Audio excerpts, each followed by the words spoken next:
Employee motivation. Lane Burkhart, Lindsay Halstead, Ashton Palmer, Cassandra Lewis, and Janet Harlan. What is employee motivation? Lane Burkhart. I picked What is Employee Motivation as a subtopic from Chapter 9, Employee Motivation in the textbook because everyone needs to know what employee motivation means and know if it affects us. Also, I always had this kind of motivation whenever I worked at the restaurant or anywhere else because I enjoy working with people and like to show my hard work off to the managers. All the managers from the restaurants that I used to work at encouraged me with positive things every time I worked on those days because I did a few things that made the managers happy. First, I always did my best work without messing around at work, such as making sure all the tables were clean and seeing if any employees needed help. Second, I have never called out or missed any of my work shifts. Last, I always have a positive attitude with a smile every time I work with people. Relating to the subtopic, what is employee motivation, I used the textbook and one other professional source, the impact of managerial decision making on employee motivation in manufacturing companies. According to the textbook Industrial Organizational Psychology: An Applied Approach, Emmett said, motivation means the force that drives an employee to perform well. Also, industrial psychologists generally define work motivation as the internal force that drives a worker to action, as well as the external factors that encourage that action. Skill and ability show whether a person can do the job, but motivation shows whether she or he will do it correctly. This statement is accurate because we can do the job with our skill and ability, and we can do the job correctly every time something pushes us to the path where we can be successful. Our work behaviors can change by the amount of work we apply to our work, rather than spreading our work to family or hobbies. When we discuss work motivation, we are really talking about the factors that cause a person to apply their effort to work rather than on something else. I agree with this statement because it will tell most people that work motivation means someone who will only talk about work, nothing else. Also, it shows that a person is delighted with his or her job and work is the only thing that will motivate that person. I said school and work are two of the things that motivate me, not just running because I want to succeed and find a better job that will help me throughout my whole life. Four main work behaviors that imply motivation are high performance level, exemplary attendance, organizational citizenship, and self-improvement efforts. High performance level includes excellent supervisor ratings, high productivity, high quality, low levels of wasted materials, salary, and the number of promotions. Exemplary attendance includes not missing work, arriving to work early, and staying late at work. Organizational citizenship includes volunteering for extra duties, helping coworkers, making suggestions for organizational improvement, and skipping lunch to complete a project. Self-improvement efforts include attending voluntary training, participating during exercise, and accepting performance feedback. I have mixed high performance levels, exemplary attitudes, and organizational citizenship from all four main work behaviors that imply motivation. For example, I have high productivity, like to make a salary, never miss work, always help employees at work, and sometimes stay late at work due to volunteering to cover someone's work shift. According to the professional source, The Impact of Managerial Decision-Making on Employee Motivation in Manufacturing Companies, this paper aims to investigate the impact of managerial decision-making on the motivation of employees in manufacturing companies. Also, it is logical that to succeed, businesses must manage human capital in more efficient and sophisticated ways than their competitors in terms of obtaining maximum performance, commitment, creativity, and loyalty from their employees. I agree with this statement because it is essential to have people who are willing to do their best for their company and succeed with their best performance, commitment, creativity, and loyalty. If the companies do not pick the people who are willing to do their best with their best performance, dedication, creativity, and commitment, they will not do well and might have to shut the whole program down.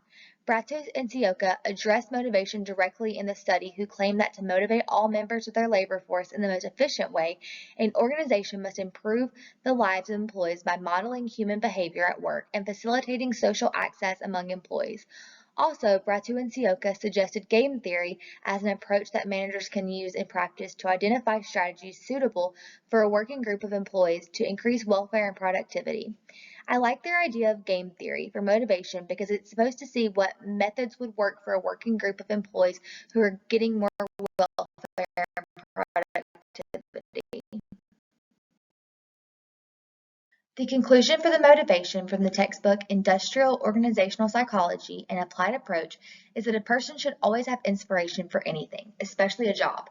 There is always an opportunity for them to get a job that will take them further in life, where they can become successful.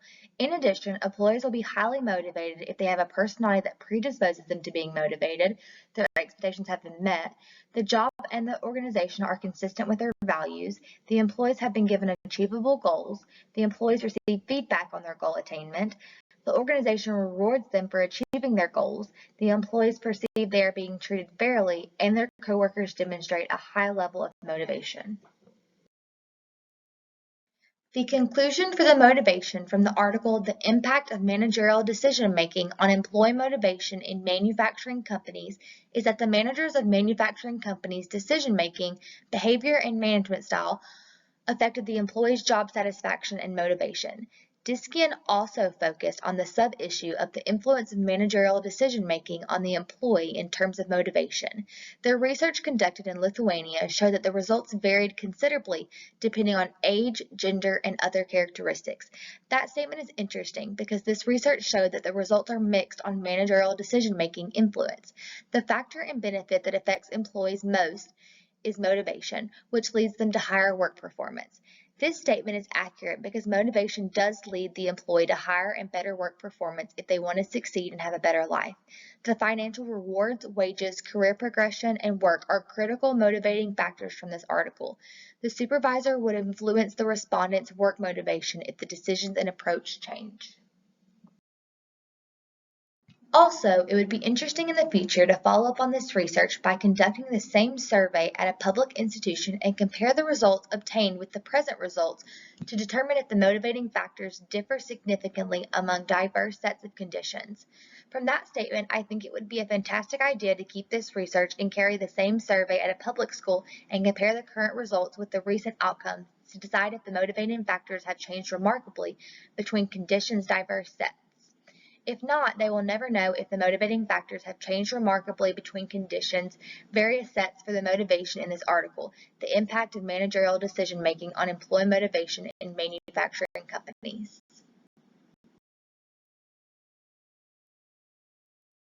Is an employee predisposed to being motivated? Lindsay Halstead. Psychologists have postulated that some employees are more predisposed to being motivated than are others. I think it's easy to say that you have some people who will walk into it all motivated and feeling positive when going for a job interview. Then you have the other side of the spectrum when they walk into the job interview unmotivated and are only getting the job to bring in money, and even some don't even care about making money. In this paper, I will discuss self-esteem and intrinsic motivation tendency and the need for achievement. I think it's obvious that employees with high self-esteem will be more motivated than employees with low self-esteem. Having high self-esteem about your job will get you that little work drive you need to stay a motivated employee. If you don't feel good about yourself and have low self-esteem, you will only produce a negative outcome in the workplace. Building self-esteem through recognition is positive reinforcement. Recognition and praise reinforce our beliefs about ourselves and helps make us think we are better than we thought. That is how to build employee self-esteem. If your employer will put in the effort and recognize the employees when they achieve something or do something to stand out or even just weekly, it will make the employee acknowledge that it is theirs. When people are intrinsically motivated, they will seek to perform well because they either enjoy performing the actual task or enjoy the challenge of completing the task. When I am assigned a task and I know that I will enjoy doing it, I will automatically feel motivated to get the task done and be willing to put in 100% of my effort to complete it. Whereas when I have to do a task that I dislike, I'll be more tempted to procrastinate because it doesn't have my full attention, which is also known as intrinsic motivation. If someone is willing to volunteer and devote time to something that shows intrinsic motivation, they are fulfilling those tasks. Recent research has conceptualized motivational tendencies as akin to personality variables stable across time and situations. Volunteer motives, volunteer role identity, and pro-social personality were assessed, and motivational orientation and time devoted to volunteering. Intrinsic motivation was positively associated with a volunteer self-concept, pro-social personality, volunteer time, and motive strength. It was particularly true for internal motives, which are satisfied by the volunteer activity itself.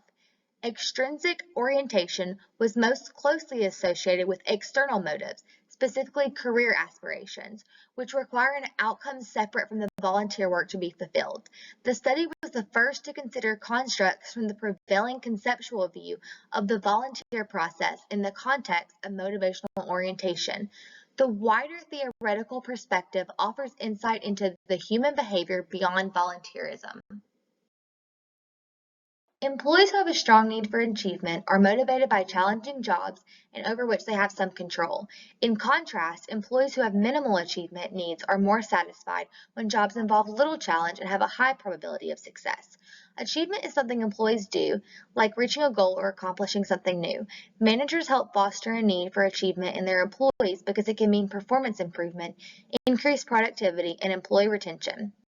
When you're at a workplace and gain that trust, become comfortable and set your standards, you will have that need and urge for achievement because you are then more motivated to do what needs to be done to complete all tasks.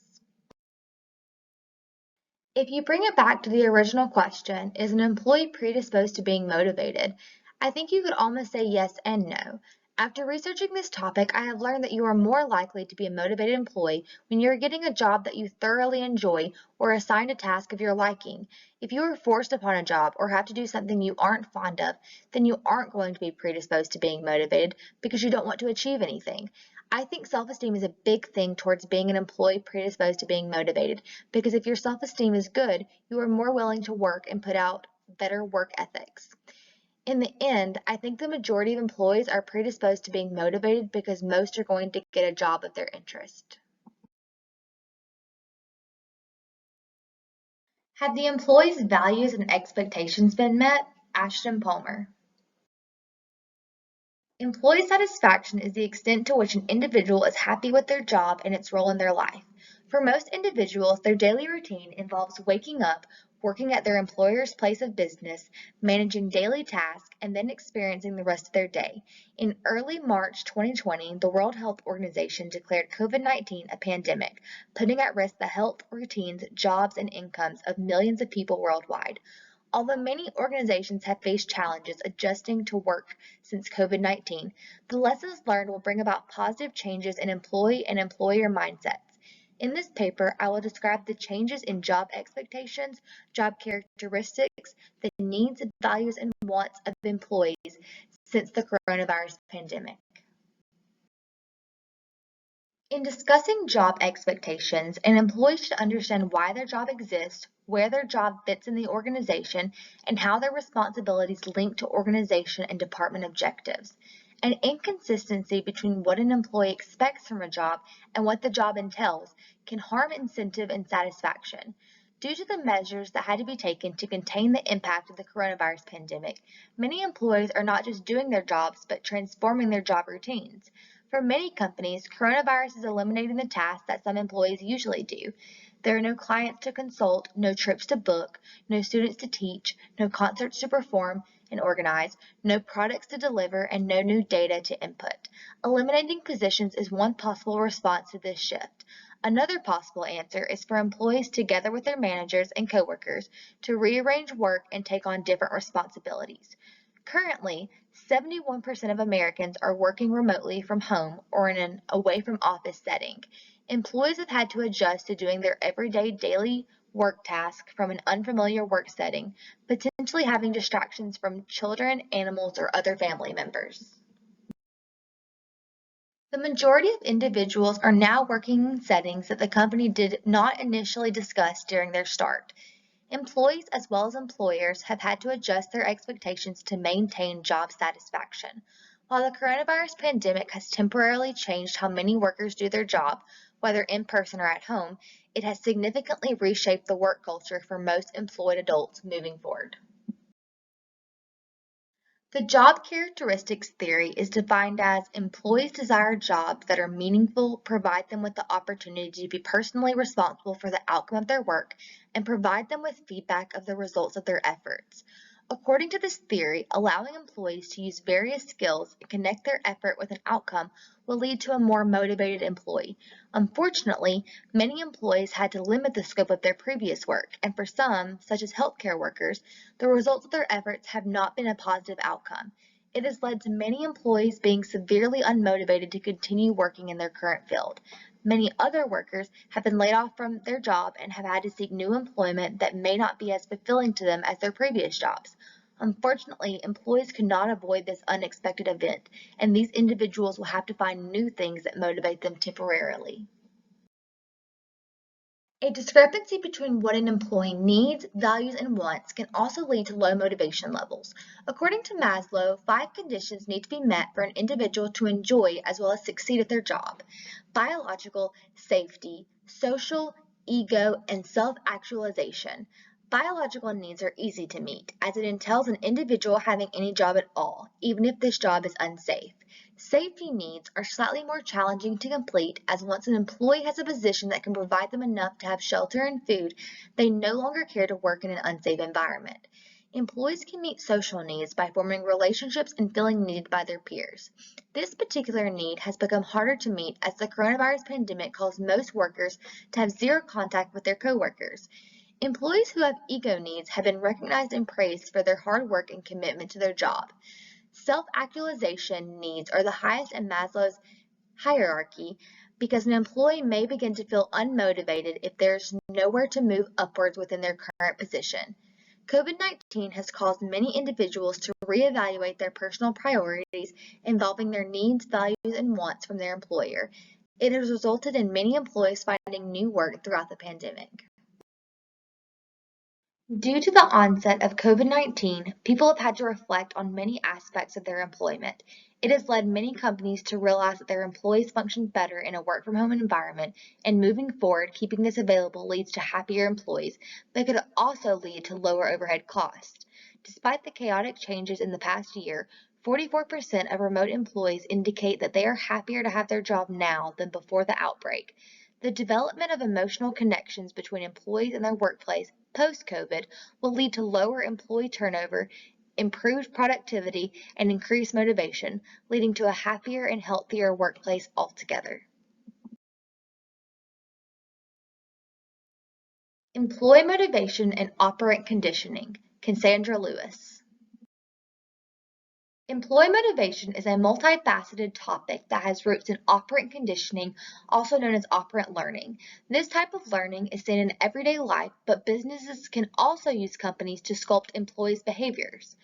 The Industrial Organizational Psychology and Applied Approach textbook briefly explains this topic and how reward and punishment relate to motivation. However, critical aspects of operant conditioning are glossed over. Understanding rudimentary features of operant conditioning are essential to understanding the strategies that organizations implement to incentivize workers. Operant conditioning is the basis of behavior modification, so before companies can correctly motivate their employees, companies must acquire this foundational knowledge. Operant conditioning is a complex topic that two main categories can break down: reinforcement and punishment. Reinforcement is defined as the occurrence of a particular behavior is followed by an immediate consequence that results in the strengthening of the behavior. This strengthening means that the person is more likely to engage in the behavior again in the future. Punishment is the opposite of reinforcement because it weakens the behavior, making it less likely. It is explicated as a particular behavior occurs, a consequence immediately follows the behavior. As a result, the behavior is less likely to occur again in the future. These two concepts can be reiterated as reinforcement increases behavior and punishment decreases behavior. It is important to note that consequence does not mean good or bad, but is merely a result of operant conditioning. That is being said, consequences can be reinforcing or punishing depending on the person. In industrial organizational psychology, public recognition and travel are listed as non-financial incentives that can be used to motivate workers. For many people, these two incentives are reinforcing, but for some they can be punishing. Not all people like or want public recognition or travel, so these incentives would not work on these individuals. If these incentives result in a decrease of the wanted behavior, then these incentives would be considered a punisher. Reinforcement and punishment can further be broken down into positive and negative.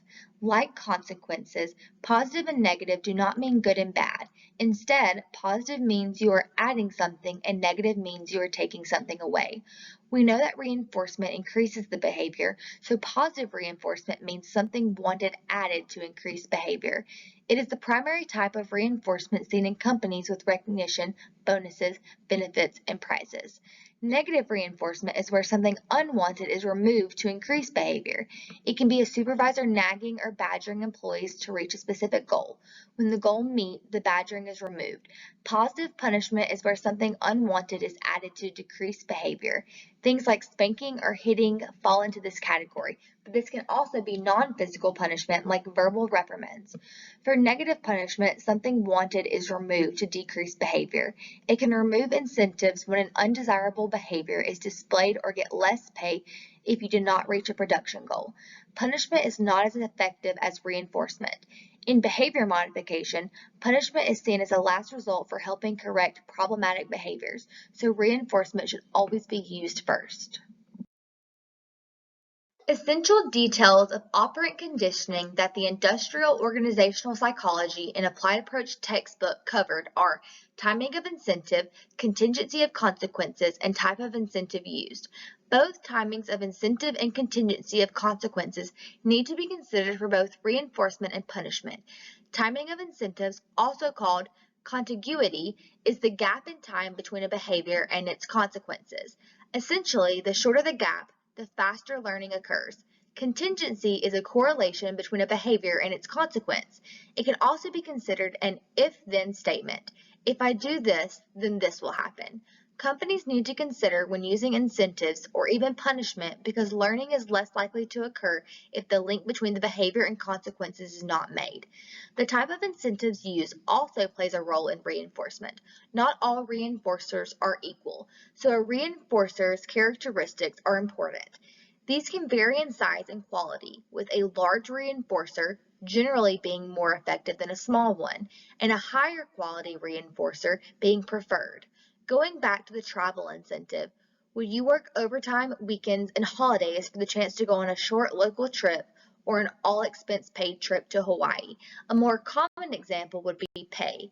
Would you do your best work for the federal minimum wage of $7.25 per hour or for $15 or more per hour? In conclusion, it is vital to understand the ins and outs of operant conditioning before ethically implementing this type of behavior modification in any setting, including a business setting. Operant conditioning is a feasible way to motivate employees and increase productive behavior, but this paper contains only the most basic information regarding this type of conditioning. There are many more aspects of operant conditioning that help start and sustain behavior changes, so businesses should be mindful of this and consult specialists if possible. COVID and employee motivation, Janet Harlan. Employee motivation is a key determinant factor to the organization's success.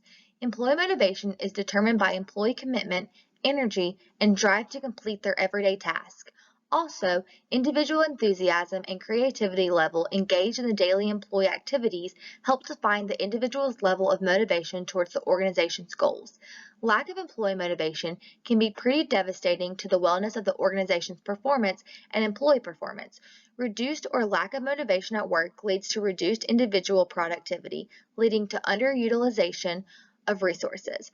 Also, poorly motivated employees decrease the output levels, denying the company the opportunity to achieve the set goals.